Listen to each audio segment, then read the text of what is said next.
Good afternoon and welcome to the Department of State. Several things to mention before taking your questions. The Secretary remains in Astana, Kazakhstan today at the OSCE Summit.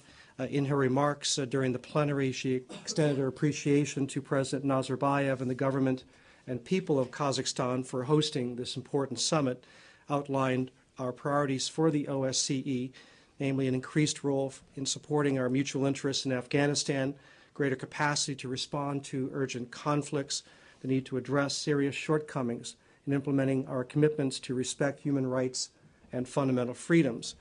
The Secretary had meetings with a number of foreign leaders participating in the summit.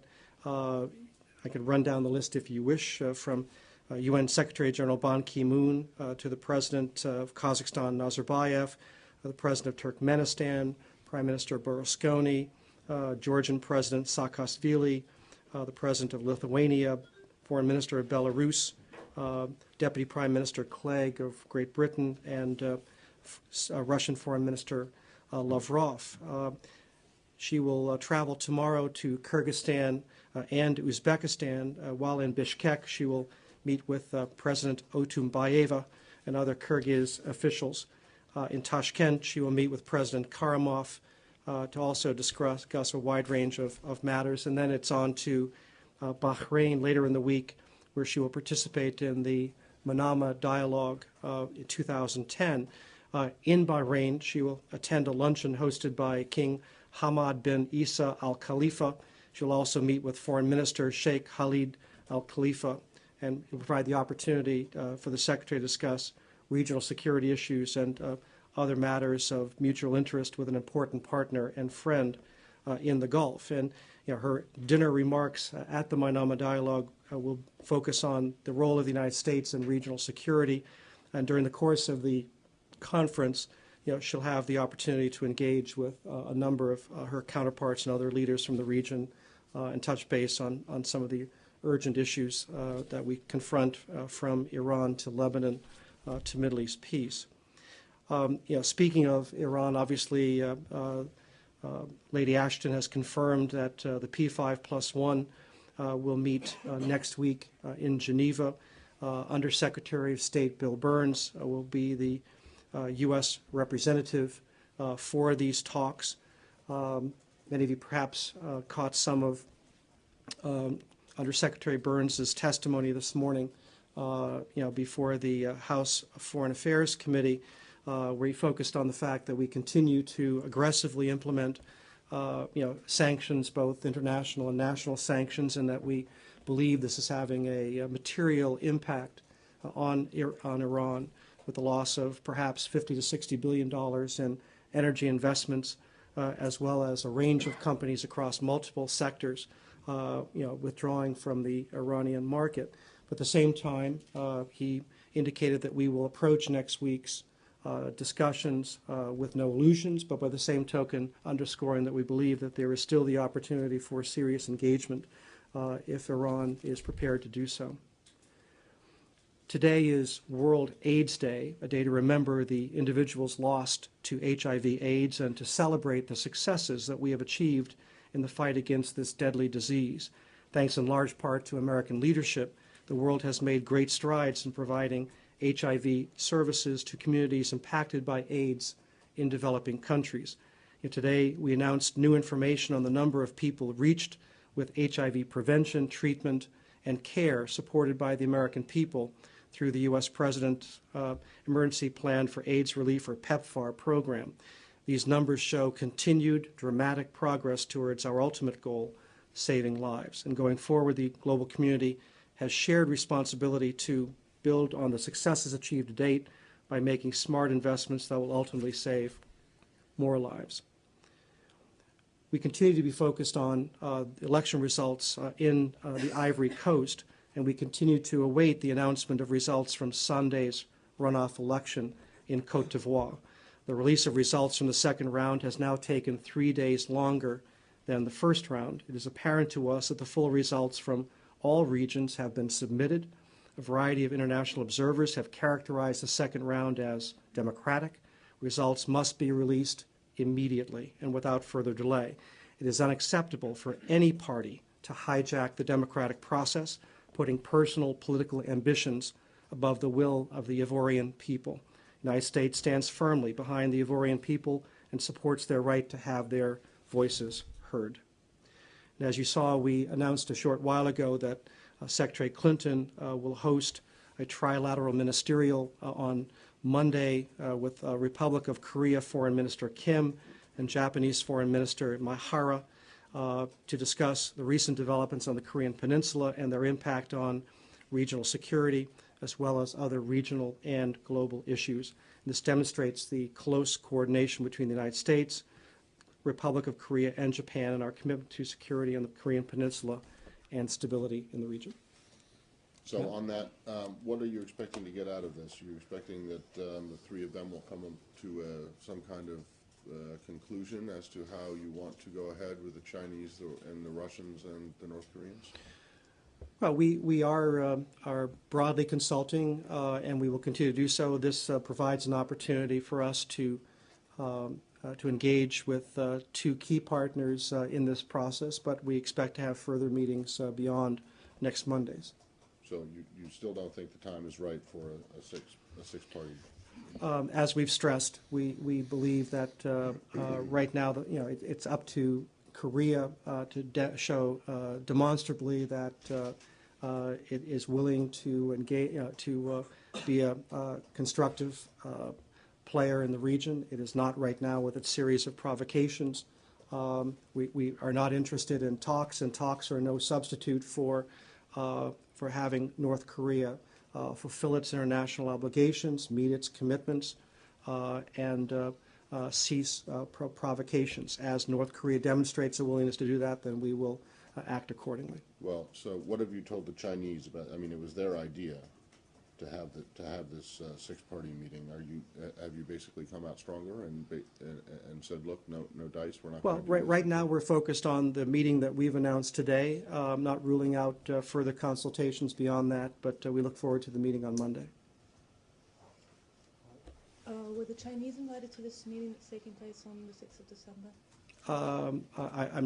I'm not aware that they were. About trilateral, do you have the time for it? I'm sorry? Do you have the time for next Monday's meeting?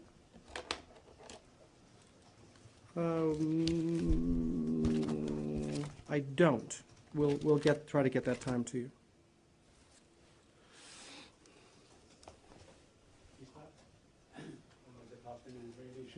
Yesterday you condemned strongly the statement made by Al-Mutawakkil Taha, who is the Deputy Minister of Information in the Palestinian Authority. Did you request his resignation, or would you like to see him resign? That's not a decision for us to make. We have condemned his statements. We thought they were historically inaccurate and fundamentally irresponsible, but that's a decision for the Palestinian Authority to make. We just want to see an end to that kind of inflammatory rhetoric that we believe is an obstacle to progress. Yeah, but if his statement was so inappropriate, and I'm sure you conveyed to the Palestinian Authority your displeasure with his statement, wouldn't that lead you to say, to like him well, go away? we have had discussions with the Palestinian Authority on this, but I'll leave those private. WikiLeaks. Yesterday at a luncheon, Ambassador Burns said the release of these documents by WikiLeaks has posed difficulties for the American diplomats working overseas. When you came to know about these documents would be released in coming weeks, was there any way to look into it if these documents could be stopped from being published by using any legal means? Well, first of all, just on your first point, clearly the release of this volume of documents has an impact. First and foremost, our concern is that people with which we have engaged around the world, particularly in authoritarian societies, their lives, their careers have been put at risk, through the release of these documents. As to whether we could have prevented the release, well, you've got multiple phases to this. First and foremost, somebody inside the United States government, who has authorized access to this material, downloaded it, and passed it to someone who is not authorized to have it. That is a crime, and we are investigating that crime, and will hold the people responsible fully accountable.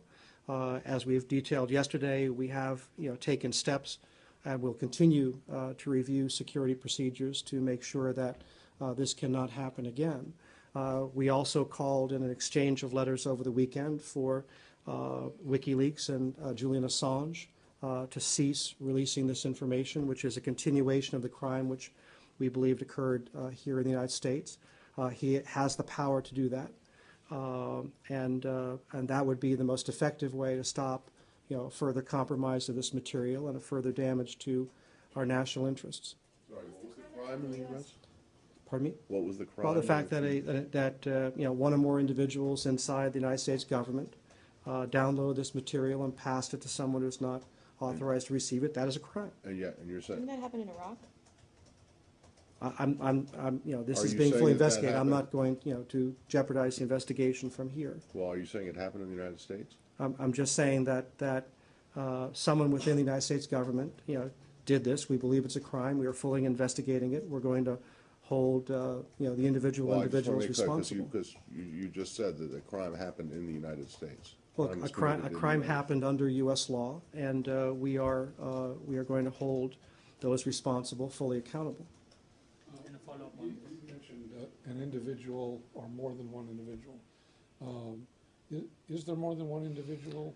Again, Charlie, I'm being very cautious in what I say, just to make sure I don't jeopardize an investigation. Don't draw any particular conclusions. This is under investigation, and we are going to pursue this matter aggressively under our laws. Is revealing government secrets a burglary, a crime, or is it tantamount to treason? I'm sorry?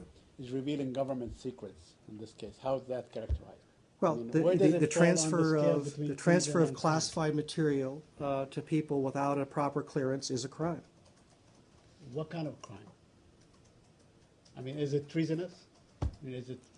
Again, we are investigating. We will prosecute those responsible. I'm going to leave it to the lawyers to determine under U.S. law, what the charges will be. As a State Department. Detailed some of the steps that have been taken recently, as recently as Friday, to clamp down on the access to, let's say, documents or information like this. Were there, since WikiLeaks came out much earlier with other material, were there any previous attempts to begin closing access or preventing unauthorized access? Well, Jill, first of all, we have been investigating this for several months since we first learned of the unauthorized leak. We have taken steps. We wanted to first of all understand fully what happened, and remember this is a challenge across the United States government. We have taken steps within the Department of State, but the leak of information did not happen within the Department of State. We are learning from what happened, and we're making some adjustments inside our operations. Other agencies are doing the same thing, and this has been something that we've been doing since we first learned of this. Is the publication of these documents, especially with regard to Pakistan, has it strained your relationship with Pakistan? Have you received any feedback from them? Well, let me start with Pakistan, but then reiterate more broadly. Our relations with Pakistan, with other countries, are guided by our national interests and Pakistan's national interests. Those haven't changed by these revelations. We are pursuing a strategic partnership with Pakistan because we face a common adversary. That doesn't change either. We have taken aggressive action. Pakistan has taken aggressive action. We are helping Pakistan improve its military capability, improve its civilian capability. That's not going to change by what has happened here. Has the State Department played any role in temporarily shutting down WikiLeaks' website at all? No. On Egypt, one more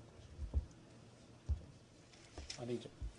The Egyptians have actually dismissed your statement, and they call it blatant intervention, foreign intervention.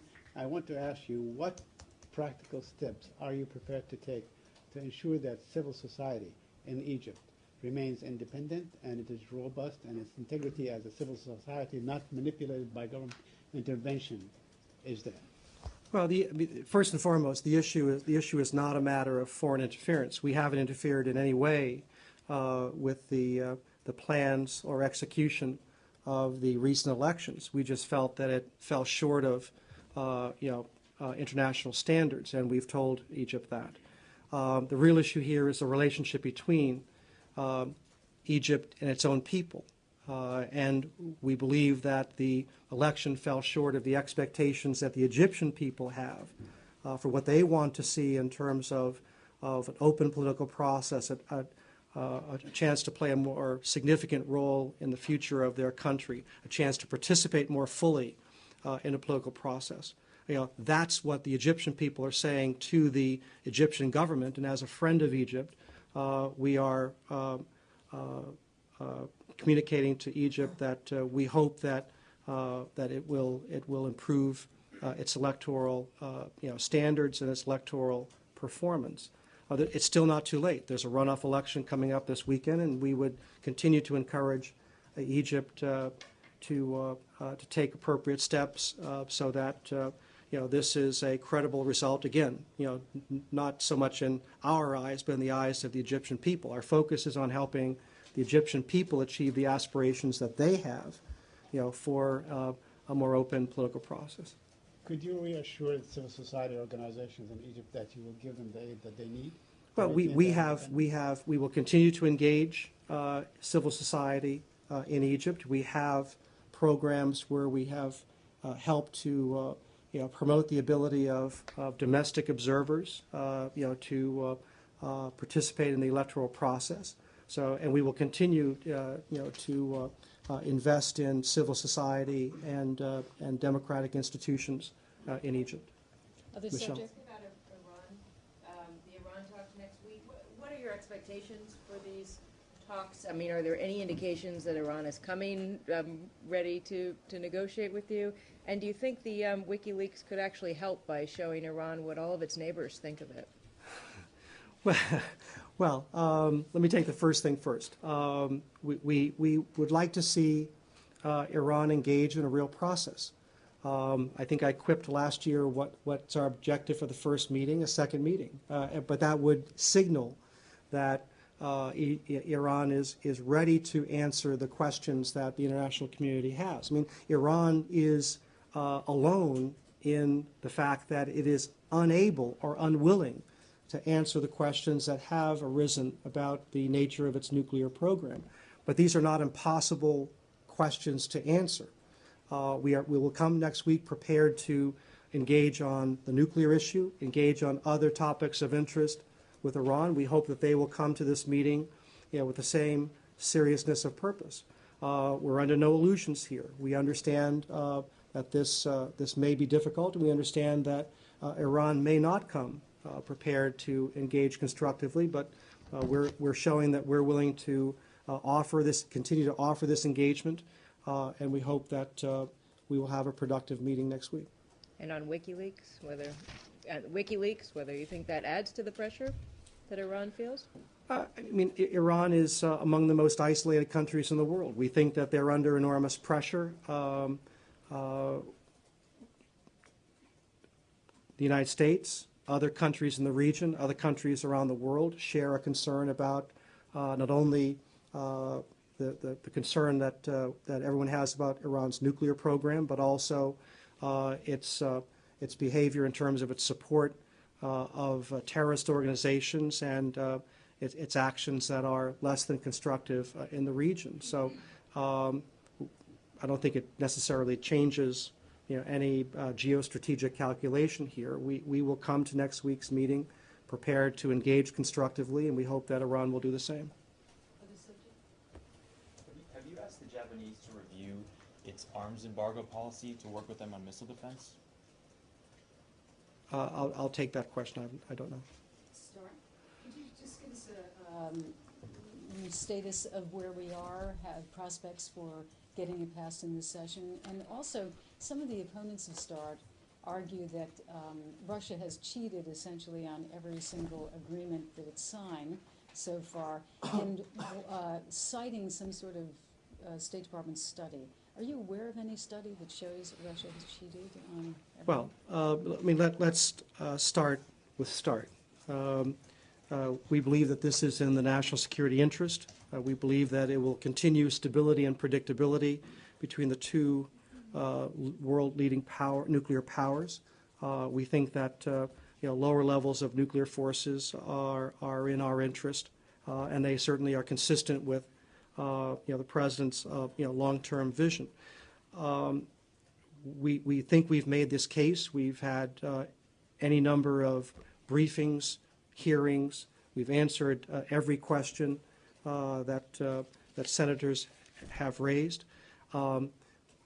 We understand that there are people who are perhaps opposed to this treaty, and they continue what I would characterize as a disinformation campaign, to add questions that are really not there.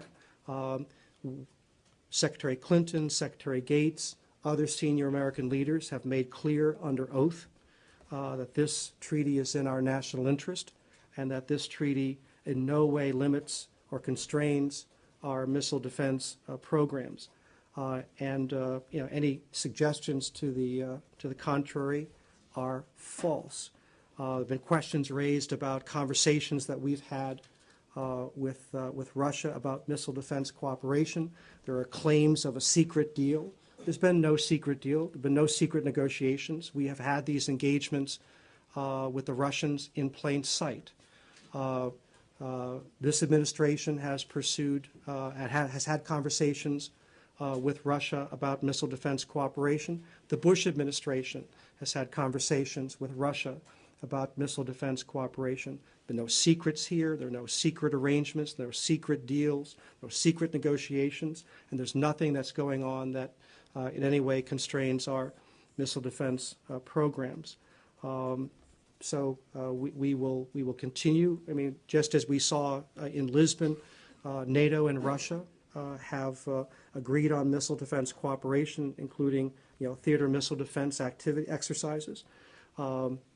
We will continue to engage with Russia both in a multilateral setting. We haven't ruled out further conversations with Russia on missile defense cooperation. If and when we do that, it will be again in plain sight. But we think the time has come for the Senate to act on this treaty, ratify it before they break for the holiday. Are you encouraged by Senator McCain and others saying that they might consider a vote on this? I mean, we think we've made the case. There have been some constructive statements made by senators on both sides of the aisle. We would continue to remind that we have a great tradition in this country of bipartisan support for the START treaty.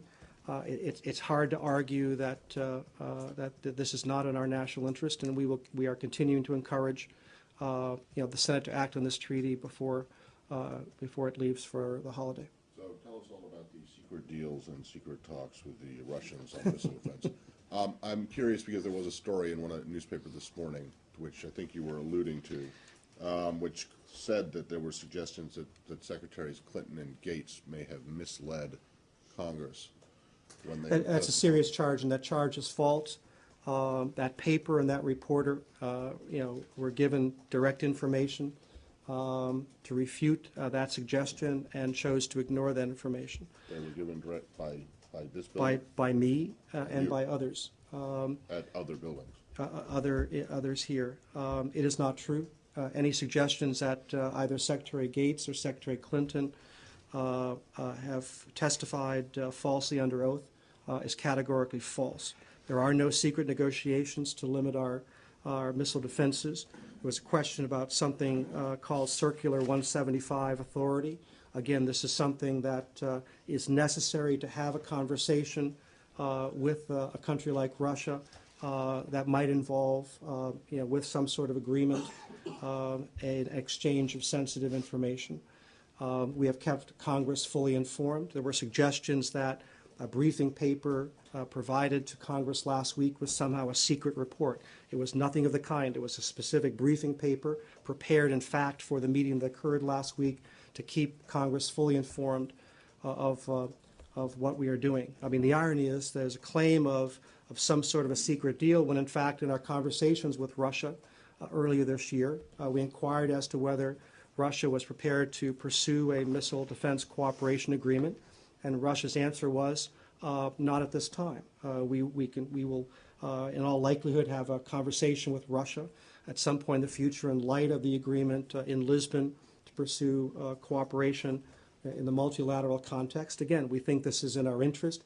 If we have an agreement with Russia that involves military exercises, there will need to be an exchange of appropriate information to pursue that. If that is the case, we'll have proper authorities to do that, and we'll keep Congress, again, fully informed. In this Circular 175, or whatever it's called, it says that basically Russia rejected the offer in May, and it makes the suggestion about the possible misleading of Congress by the two secretaries that said that happened in June.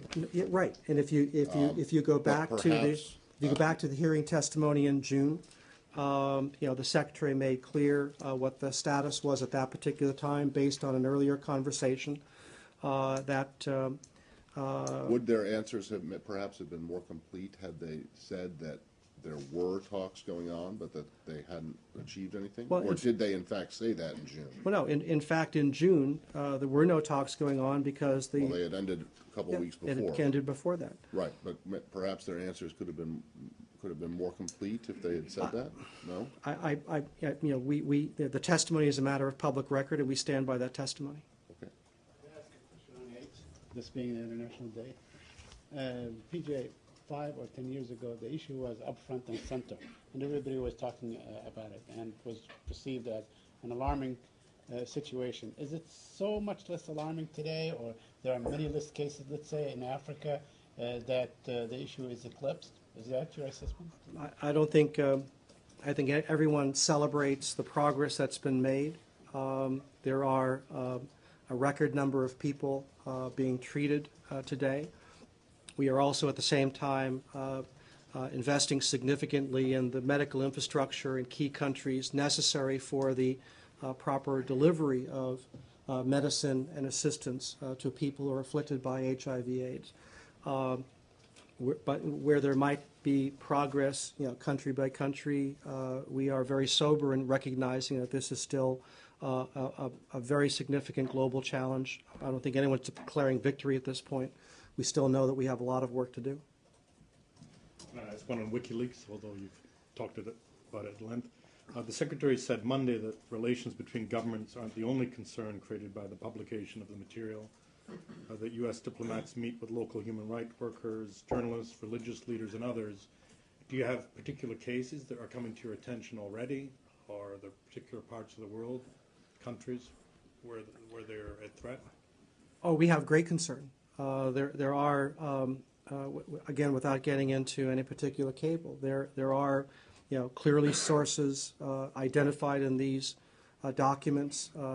People, particularly in authoritarian states, have talked to us, and we believe that the release of these cables definitely puts real lives at risk.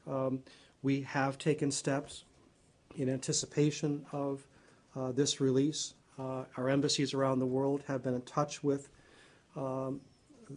those civil society and human rights activists. We have warned them of what's coming. We are open to help them and protect them in any way that we can, if necessary. Are there cases in Pakistan that?